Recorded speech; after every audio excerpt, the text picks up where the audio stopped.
अस्सलाम वालेकुम। कैसे हैं दोस्तों? खैरियत से हैं आप लोग? उम्मीद करता हूं आप सब बिल्कुल खैरियत से होंगे और आपका भाई वासी हबीब आप लोगों से मुखातिब है।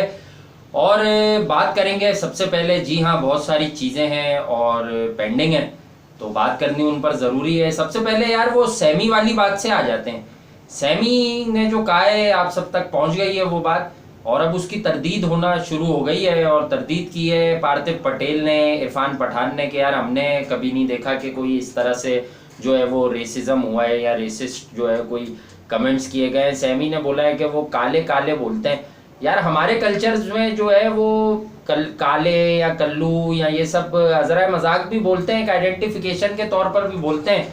और पता नहीं अगर डैरिन सैमी ने कहा है कि इंडियन प्रीमियर लीग के दौरान जो है आईपीएल में उनको ऐसा बोला जाता था तो किस कॉन्टेक्स्ट में कह रहे हैं, आया वो शिकायत कर रहे हैं। अच्छा, शिकायत इसलिए भी बनती है शायद उनकी कि मुझे याद है कि डैरिन सैमी जो है वो आईपीएल में जितना पीएसएल में वो ऊपर गए, पीएसएल में पेशावर जल्मी को लीड करते रहे, उन्हें जो मकाम पाकिस्तान सुपर लीग में मिला, आई थिंक के because of the bigger superstars, अगर आप ये कह लें कि डैरिन सैमी जैसे ऑलराउंड क्रिकेटर को या चैंपियन कैप्टन को, चैंपियन कैप्टन उसकी सबसे बड़ी आइडेंटिफिकेशन है, आइडेंटिटी है उसकी सबसे बड़ी मेरी नज़र में।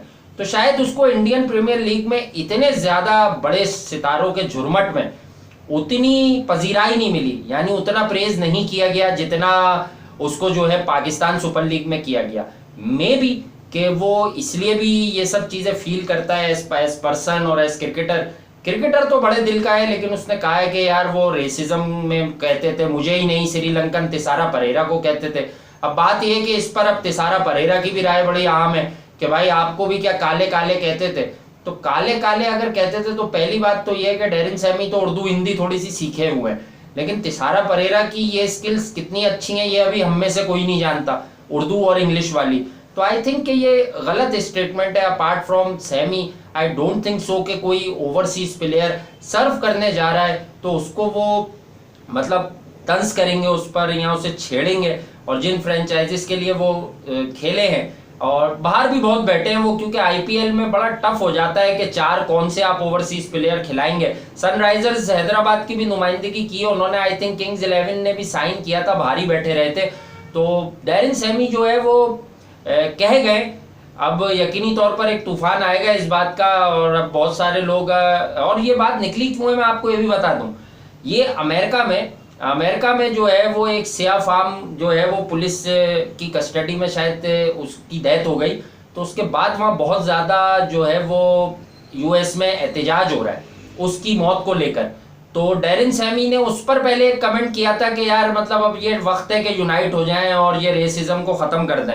उसके फौरन ही बाद मैंने देखा है कि 1 या 2 दिन का ही वक्त गुजरा, डैरिन सैमी ने आईपीएल से रिलेटेड ये इंकिशाफ कर दिया। बहरहाल मुझे इस पर डैरिन सैमी को बुरा भला नहीं कहना है, और जिम्मेदारी है हम एशियंस की। अगर पाकिस्तान सुपर लीग में वो ऐसी कोई बात कह रहे हैं या आईपीएल के लिए ऐसी कोई बात कह रहे हैं तो आई थिंक के अब वहां पर जो प्लेयर्स थे उनके फेलो क्रिकेटर्स उनको सामने आना चाहिए और ये बताना चाहिए कि यार हमने ऐसा कभी उनको कुछ नहीं कहा, और तरदीद करनी चाहिए। क्योंकि सैमी से ज्यादा गेल की मांग थी, उससे कहीं ज्यादा आंद्रे रसल की मांग हो गई। तो बात यह है कि फिर आंद्रे रसल और क्रिस गेल को भी बताना चाहिए कि यार आईपीएल में क्या वाकई जो सैमी कह रहे हैं इस तरह होता है या इस तरह उनके साथ कभी हुआ है। वो तिसारा परेरा और खुद को कोट कर रहे हैं, वो आंद्रे रसल और अपने ही मुल्क के क्रिस गेल को कोट नहीं कर रहे। मतलब क्रिस गेल क्या ब्लैक नहीं है या फिर रंगत है? भाई ऊपर वाले ने मुख्तलिफ रंगो रूप बनाया हर इंसान को ताकि उसकी पहचान हो। तो ये है कि यार डैरिन सैमी कह गए, उसके बाद यार आज जरा जल्दी जल्दी आ जाते हैं। बहुत सारी बातें हैं जो फड़क रही हैं, फुदक रही हैं, और मैं खुद हैरान हूँ कि कहाँ कहाँ से लोग क्या क्या बात कर रहे हैं यार।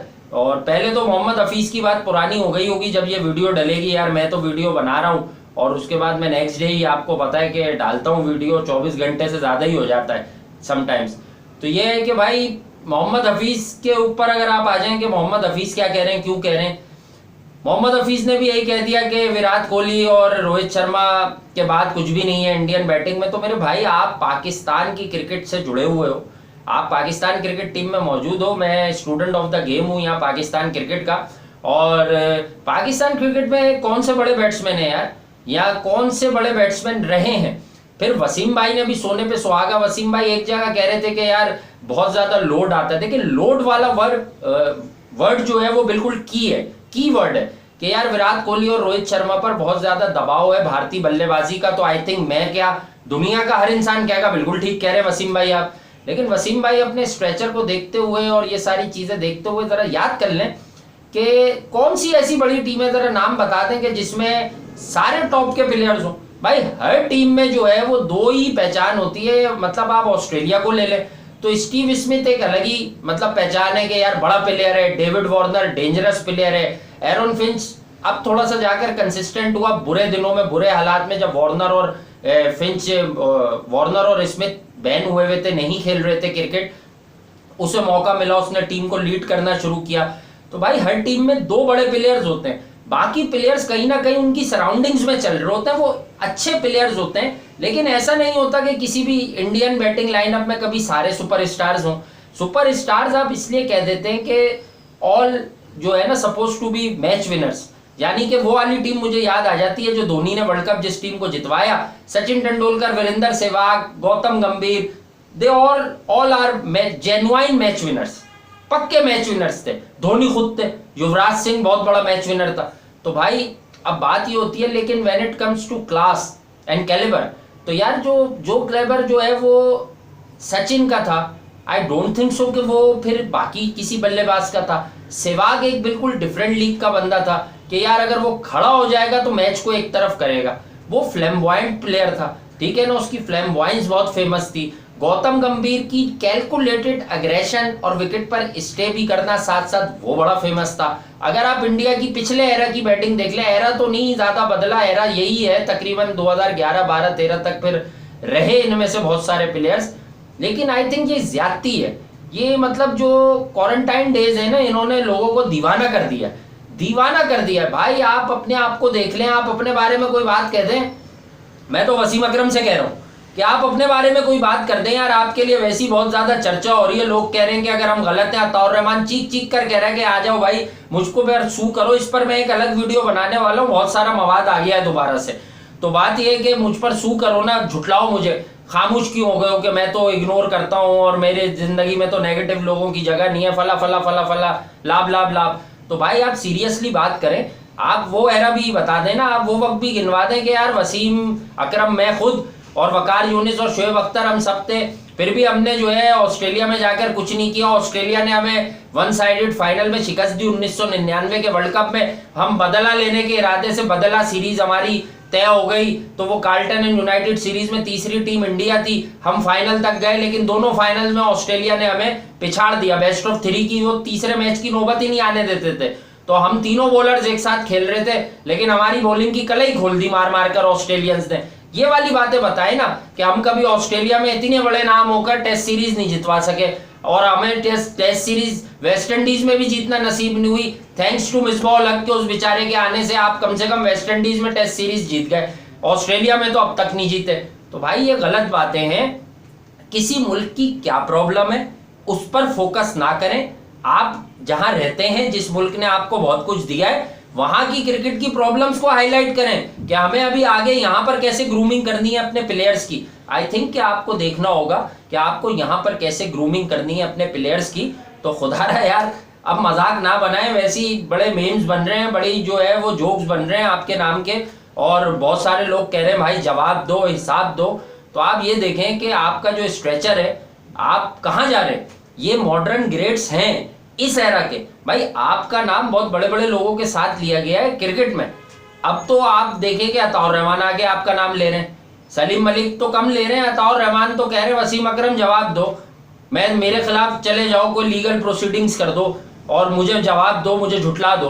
तो बात यह कि अताउर रहमान किस पाए का क्रिकेटर, आप किस पाए के क्रिकेटर, तो ऐसे लोग आपकी तरफ आ गए। तो आप मतलब मुझे लग रहा है कि कोहली और रोहित शर्मा भाई सब जानते हैं वो ग्रेट प्लेयर्स हैं, और उनकी सराउंडिंग्स में बहुत सारे अच्छे प्लेयर्स हैं। भाई मोहम्मद हफीज साहब, पहले तो मैं आपको बता देता हूं, आप मेरे मुल्क के प्लेयर हैं भाई, मैं खुद पाकिस्तानी हूं, लेकिन हफीज भाई माजरत के साथ आप ऑलराउंड यूटिलिटी क्रिकेटर है, आप में जितनी सलाहियत थी ना, जितना पोटेंशियल था, उतना डिलीवर नहीं किया आपने। शायद क्रिकेटिंग सिस्टम था, आप समझते थे यार 30 रन बना दूं, एक आधा 2 विकेटें ले लूं तो अगला मैच खेल लूंगा, ये कल्चर था। लेकिन आपकी मैं क्रिकेट की कभी भी बुराई नहीं कर रहा। लेकिन भाई क्या केएल राहुल नहीं दिख रहा आपको इंडिया में?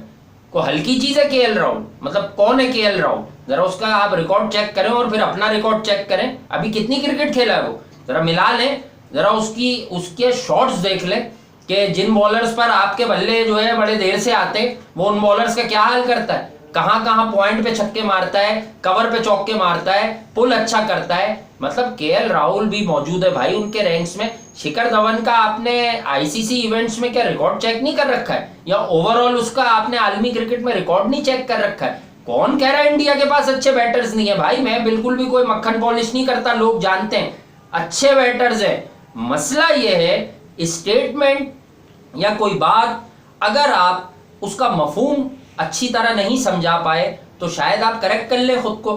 भाई रोहित शर्मा या विराट कोहली ये वो किरदार है या ये वो कैरेक्टर है, ये आउट ऑफ दिस वर्ल्ड लगते हैं समटाइम्स, ये ऐसी बैटिंग कर जाते हैं। तो हाँ, उसके आगे वैसे तो टीम में एक ही प्लेयर होता है, लेकिन लकी है इंडिया भाई बैटिंग में। जैसे पाकिस्तान में कहीं ना कहीं से कोई एवरेज बॉलर भी आता है ना, वो आलमी क्रिकेट में थोड़ा बहुत हिला देता है बल्लेबाजों को, क्योंकि हमारे यहाँ बॉलर्स पैदा होते हैं ज्यादा।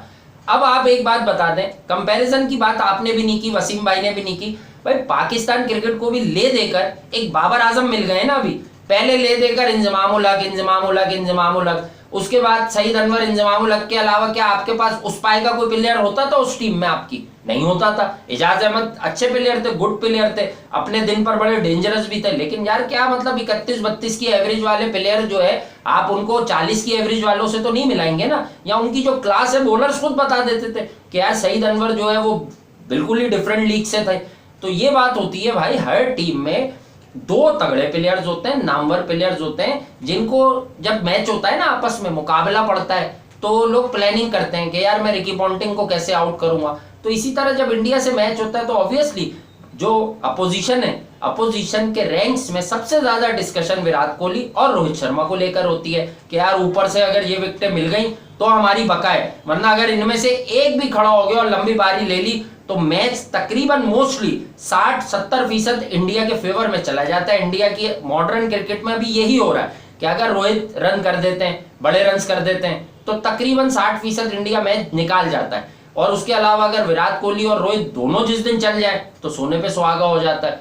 तो भाई ये बात है कि आप लोग जो है वो खामा खाए के स्टेटमेंट्स दे रहे हैं, जरा बात तवील कर लें, मफहूम क्लियर कर दें, यानी कि आपकी जो बात का एंड रिजल्ट है ना वो सामने आ जाए कि यार वो क्लास नहीं है। अगर वर्ड चेंज हो जाए ना, अल्फाज मुख्तलिफ हो जाए, ये कहते हैं ना कि लफ्जों का चुनाव ये बड़ा जरूरी है, तो भाई ये कहते हैं कि रोहित शर्मा और विराट कोहली की क्लास वाला प्लेयर इंडिया में नहीं है, तो ये बात समझ आ जाएगी। लेकिन आप कैसे यार केएल राहुल, शिखर धवन, यार मैं आपको एक बात बता दूं, इवन वो जो लड़का जिसके बड़े प्रॉब्लम्स हैं और वो जो हैदराबाद क्रिकेट एसोसिएशन को भी अभी लास्ट में क्रिटिसाइज कर रहा था, और ना जाने लाइकिंग डिसलाइकिंग में उसको लिया क्यों नहीं गया, विजय शंकर को ले गया ऑलराउंडर को नंबर 4 का बंदा बना के, फिर वो खेला भी नहीं। अंबटी रायडू वो बहुत अच्छा प्लेयर है, बात यही है कि अंबटी रायडू जो है वो शायद पहले क्रिकेट में आता साफ सुथरे तरीके से। मैं बताता हूँ वो साफ सुथरे तरीके से क्यों नहीं आया, वो आईसीएल खेलता था, आईसीएल खेलता था, अंबटी रायडू खेलता था, राजा गोपाल सतीश खेलता था, अली मुर्तुजा खेलता था, कोई नाम मैं भूल जाऊं तो वो भी बता दीजिएगा, गणपति विघ्नेश खेलता था, ये सब लोग आईसीएल खेल गए। तो उसके बाद इनकी एक्सेप्टेंस यानी माफी में बड़ा टाइम लगा, फिर ये आईपीएल में आए, राजा गोपाल सतीश भी खेला आईपीएल, अली मुर्तुजा भी मुंबई के लिए खेला, उसके अलावा रायडू खेला, अभी भी खेल रहा है। और रायडू एक्सेप्शनल टैलेंट था ना जो आईसीएल वाले लड़कों में, कि वो अब तक दिख रहा है आपको कहीं ना कहीं, अब तक दिख रहा है, वो आपको चेन्नई के लिए भी दिख रहा है। इसी तरह से इंडिया के पास टेस्ट क्रिकेट में पृथ्वी शॉ ने आते ही धमाका किया, नया लड़का है भाई, अभी उसे देखो तो क्यों कह रहे हो टैलेंट नहीं है। ब्रायन लारा का कहना क्या मायने नहीं रखता, ब्रायन लारा कह रहा है मेरा रिकॉर्ड या तो रोहित शर्मा तोड़ सकते हैं या वो नया लड़का पृथ्वी शॉ तोड़ सकता है। तो ब्रायन लारा की आंख क्या मोहम्मद हफीज से कमजोर है बैट्समैन पिक करने में? तो यार मोहम्मद हफीज भाई गलत कहा आपने, गलत कह दिया, तो आप ये गलत कह गए। मेरा ख्याल से आप लाइमलाइट में आना चाह रहे हैं, क्योंकि अब आपके भी ये मामलात हैं कि T20 वर्ल्ड कप कब होता है, कैसे होता है, आप वो खेलना चाहते हैं। हमें मालूम है आपकी एक बार फिर ख्वाहिश होगी like all other world cups कि यार मैं ये वाला खेल लूँ, मैं 2011 का खेल लूँ, फिर मैं पैडल मार दूं, मुनाफ पटेल को खामा खाई ऑफ स्टंप के बाहर से टीम को लगवा जाऊं मैं नीचे। तो वही बात है, 2015 में अनफिट नहीं था, मैं फिट हो सकता था, मुझे कैरी कर सकते थे, तो आप बाहर आ गए। तो बात ये है कि यार ये मुझे नहीं लगता, मैं माजरत के साथ सच्ची बात करता हूँ, हफीज भाई is a very good cricketer यार, यूटिलिटी प्लेयर थे। आई थिंक मोहम्मद हफीज को इस स्टेटमेंट के लिए बहुत छोटे हैं, ये स्टेटमेंट देना नहीं चाहिए था उन्हें, या तो फिर पूरा डायग्नोस करना चाहिए था किस प्लेयर में क्या वीकनेस है, कौन सा बंदा किस एरिया में कमजोर है। मैंने भैया ये 2 नाम ही ले दिए, चलो ज्यादा नहीं, कि शिखर धवन और केएल राहुल। जरा आप मुझे इनके बारे में ही जरा बता दीजिएगा भाई, आप लोग भी जरा बता दीजिएगा, सब लिखकर, पता ही होता है हमें, जरा लेटेस्ट अपडेटेड इनके मामलात लिख दीजिएगा भाई कमेंट सेक्शन में, और बता दीजिएगा कि आया क्या गड़बड़ है भाई, इन प्लेयर्स में क्या खराबी है। भाई केदार जाधव एक प्लेयर आया था, वो कंसिस्टेंट नहीं रहा, लेट लाए थे, अग्रेसर है, तेज खेलता है, लेकिन हाँ वो जब बहुत जगहों पर ऐसा हुआ कि केदार जाधव ने उतना डिलीवर नहीं किया आईसीसी इवेंट्स वगैरह में, जब उसकी जरूरत पड़ी वो खेलता अपने मेथड से, वो दब के नहीं खेलता, लेकिन बहरहाल मैंने उसको अभी रेट नहीं किया। कुछ इनिंग्स हैं उसकी भी बड़ी जबरदस्त, 1-2 इनिंग्स उसकी भी बड़ी जबरदस्त हैं, जब इंडिया डाउन एंड आउट हुआ तो कमबैक किया, लेकिन मैं तो ओवरऑल क्वालिटी की बात कर रहा हूँ। शिखर धवन का जरा रिकॉर्ड चेक कर ले भाई, ओडीआई का भी रिकॉर्ड चेक कर ले। अच्छा दूसरी बात, टेस्ट क्रिकेट में का है या वनडे क्रिकेट में का है, भाई अजिंक्य रहाणे भी अच्छा परफॉर्मर है, बेहतरीन परफॉर्मर है, बहुत सी टीमों में ऐसे प्लेयर्स जगह बनाए हुए उनसे बेहतर है, लेकिन देखा है थोड़ा सा रिसेंट पास में रहाणे की कारकर्दगी या उसका वो जो कॉन्फिडेंस लेवल था वो थोड़ा सा डाउन हुआ है। अब क्यों हुआ है, किस लिए हुआ है, शक और शुबा कल्चर पर हो सकता है कि क्या इंडियन ड्रेसिंग रूम में, क्रिकेट टीम में, क्या इंडियन क्रिकेट टीम के ड्रेसिंग रूम में फेवरेटिज्म है, क्या फेवरेट लड़कों को ज्यादा मौके दिए जाते हैं। फेवरेट की वजह कोई और नहीं होती, या कप्तान और कोच हमेशा हर दौर में समझते हैं कि यार हम किसी को अच्छा समझते हैं तो हम उसे ज्यादा चांसेस देंगे। जैसे अभी आपने देखा था लास्ट वेस्ट इंडीज वगैरह की सीरीज हुई, वेस्ट इंडीज श्रीलंका वाली, तो ऋषभ पंत और संजू सैमसन को लेकर बहुत डिबेट थी कि यार संजू सैमसन को इसकी तरह अगर प्रॉपर मौका दे दें, क्योंकि संजू सैमसन पहले लाइमलाइट में आया हुआ प्लेयर था, फिर वो कहीं ना कहीं फॉर्म और फिटनेस खो गया, और आईपीएल में उसने 100 लगाया हुआ है भाई, बड़े रन्स किए हुए, उसने बड़े बॉलर्स की पिटाई की हुई थी। All of the sudden under 19 हुआ, ऋषभ पंत आया, दिल्ली ने उठाया, ऋषभ पंत ने डिलीवर किया, फिर टेस्ट में वहां बुला लिया, ऑस्ट्रेलिया में उसने बड़ा 100 मार दिया।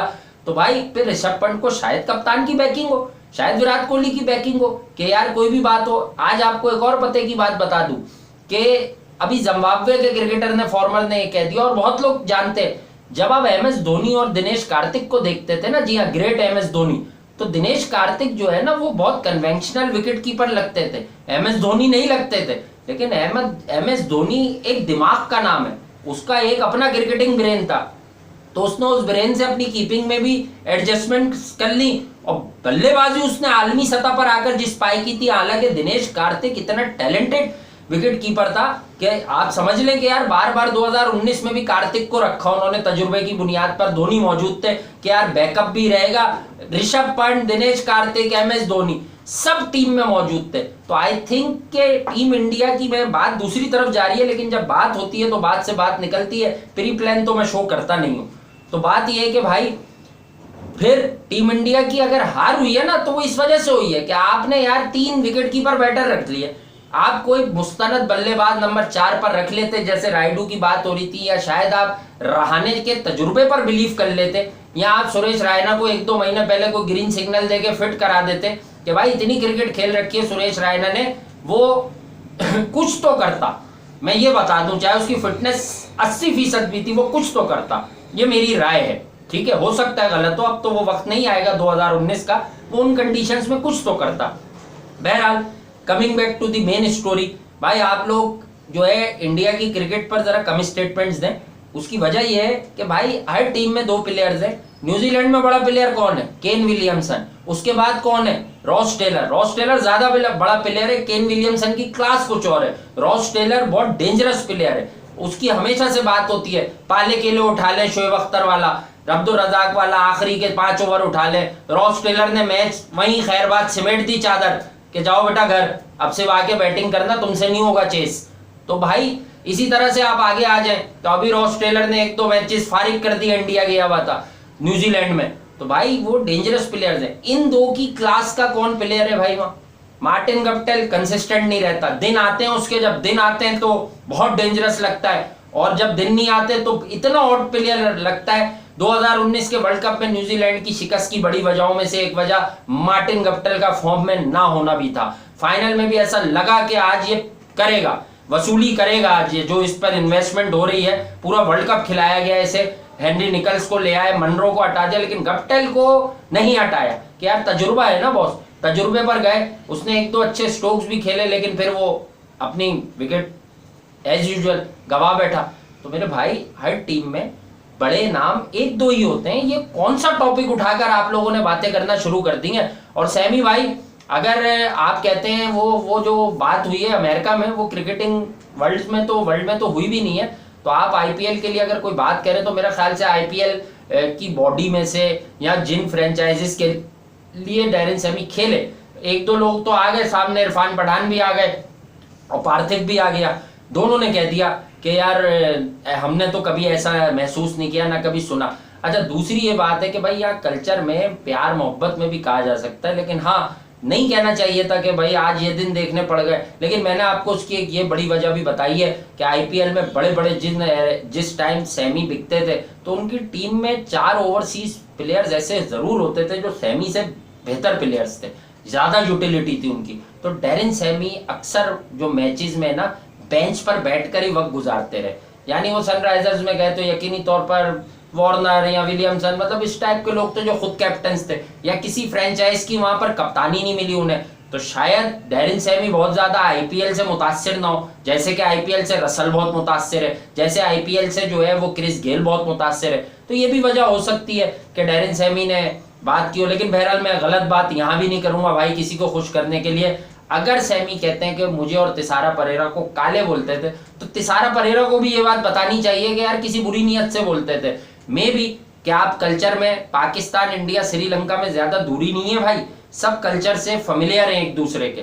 तो तिसारा परेरा शायद ये अंडरस्टैंड कर गए हो कि ये ऐसी तफरी में आइडेंटिटी होती है, तो ऐसे पुकारते हैं कि काले यार ये कर ले, कोई मजाक होता है। तो ये एक चीज है, मैं ये अपनी राय दे रहा हूँ क्योंकि मेरी ख्वाहिश ये है कि यार ये झगड़े फसाद बहुत हो रहे हैं, जो क्वारंटाइन डेज चल रहे हैं ना, कोरोना वायरस ये जो आई है आफत, इसमें नई आफतें बहुत आ रही हैं। एक बंदा एक पर उंगली उठा रहा है, दूसरा दूसरे पर उंगली उठा रहा है। तो भाई जरा ख्याल करो, जरा सोच समझ कर बोलो। और फिर बात यह है कि एवरेज क्रिकेटर्स ग्रेट क्रिकेटर्स के ऊपर रिमार्क्स देते ही क्यों हैं। बात यह है कि आप जिस बैटिंग लाइनअप को मोहम्मद हफीज अगर कह रहे हैं कि उसके बाद कुछ भी नहीं है बैटिंग में, तो उन सारे प्लेयर्स का रिकॉर्ड उठाकर मैच कर लें कि आपके इतने मैचेस में क्या परफॉर्मेंसेस थी और उनकी कितनी है बैटिंग से विद द बैट। मैंने 2 नाम बता दिए ना, जरा इनका रिकॉर्ड चेक कर लें भाई। क्या केएल राहुल नहीं है इंडिया के पास? मैं तो उसको बहुत पसंद करता हूँ, बहुत रेट करता हूँ, बहुत क्वालिटी है उसकी बैटिंग में, बड़ा टाइम होता है उसके पास अपने स्ट्रोक्स खेलने के लिए। मैंने नहीं देखा कि वो 148 और 45 के बॉल पे फंसता है, या उसके कदम उखड़ने लगते हैं, या ऐसा लगता है कि बॉल बहुत जल्दी आ रहा है उसके पास, पहले से तैयार खड़ा होता है कि मुझे इसको क्या करना है। तो भाई रिफ्लेक्सेस होते हैं बैट्समैन के। हाँ, विराट कोहली और रोहित शर्मा है, बाकी जितने बैट्समैन है वो भी अच्छे बैट्समैन है, ऑब्वियसली उनके बराबर नहीं है। तो बस बॉटम लाइन ये है कि हर टीम में 1-2 बड़े प्लेयर्स होते हैं, पीछे से लोग आते हैं। इयान चैपेल साहब ने अभी कह दिया कि हार्दिक पांड्या होंगे तो बड़ा हैंडी होगा, और इयान चैपेल बहुत सारी बातें करते रहते हैं, फला टीम बेकार है, फला टीम को नहीं आना चाहिए, और उन्होंने नीचे से भी बॉल करवाई हुई है, आप सब जानते हैं किसी से अपनी क़यादत में। ग्रेग चैपेल है या इयान चैपेल है, पता नहीं, देखो ये बात भी मिक्स हो गई मेरे जहन में भाई, इसके लिए मुझे क्षमा कीजिएगा, माजरत। तो बात यह है कि भाई अब आपको मैं एक और नई बात बताने जा रहा हूँ, ज़रा ध्यान से सुनिएगा। वो ये है कि आईपीएल तकरीबन पक्की लग रही है बस, और आप ही लोग अभी देखेंगे खबरों में आईपीएल पक्की लग रही है। कैसे होगी, क्यों होगी, ये आने वाला वक्त बताएगा। बहरहाल आज की स्टोरी यही थी कि हर टीम में भाई प्लेयर्स हैं, चाहे वसीम भाई हो, ना बोले वसीम भाई, और ज़रा याद कर लें कि आप लोग भी तीनों खेलें तो कितना 2003 में भी थे। तो सियासत व्यासत में आज एक बात बता दूं, इतनी सियासत थी भी नहीं जितना आप लोग बता देते हैं नाकामियां छुपाने के लिए। पूरे जोर से बॉलिंग कर रहे थे आप, पूरे जोर से 2003 में सब बॉलिंग कर रहे थे, चाहे वो शोएब अख्तर हो, चाहे वो वसीम अकरम हो। ऑस्ट्रेलिया के आपने 4 आउट कर दिए, एंड्रू साइमंड यहाँ पे गले की हड्डी बन गया, उसको आपने प्लेयर बना दिया। अब आप लोग कहते हैं वो तो टीम में कप्तानी की जंग थी और यूं थी और वो थी। ऐसा कुछ नहीं था भाई, ऐसा कुछ नहीं था। तो जो सीधी बात है, ऐसे कमेंट्स ना करो यार कि जो लोगों को बुरे लगे। भाई हर टीम में स्टार्स एक दो ही होते हैं, उसके बाद बाकी सब उनके शेडो में ही बैटिंग करते हैं। इसी तरह बॉलिंग लाइनअप में भी दो क्या ऑस्ट्रेलियन ग्रेट ऑस्ट्रेलवी टीम जो है मैकग्रा और शेन वॉर्न की सराउंडिंग में उनकी बॉलिंग नहीं चलती रही। गिलेस्पी बहुत अरसे रहा, फिर उसे रिप्लेस कर गया ब्रेटली, काफी वक्त तीनों साथ खेले काफी मुकाबलों में। तो ये मैंने आपको दलील दे दी है, दलील से बात करना सबसे बेहतर होती है। अपना और गिरदोनवा में मौजूद लोगों का बहुत ख्याल रखिएगा। जिंदगी ने वफा की तो अगली वीडियो में मुलाकात करता हूँ आपसे और बात करता हूँ और कोशिश करता हूँ कि कुछ नई बात करें, डिफरेंट बात करें। बहुत मशकूर हूँ आप सबका। अल्लाह ने के बाद।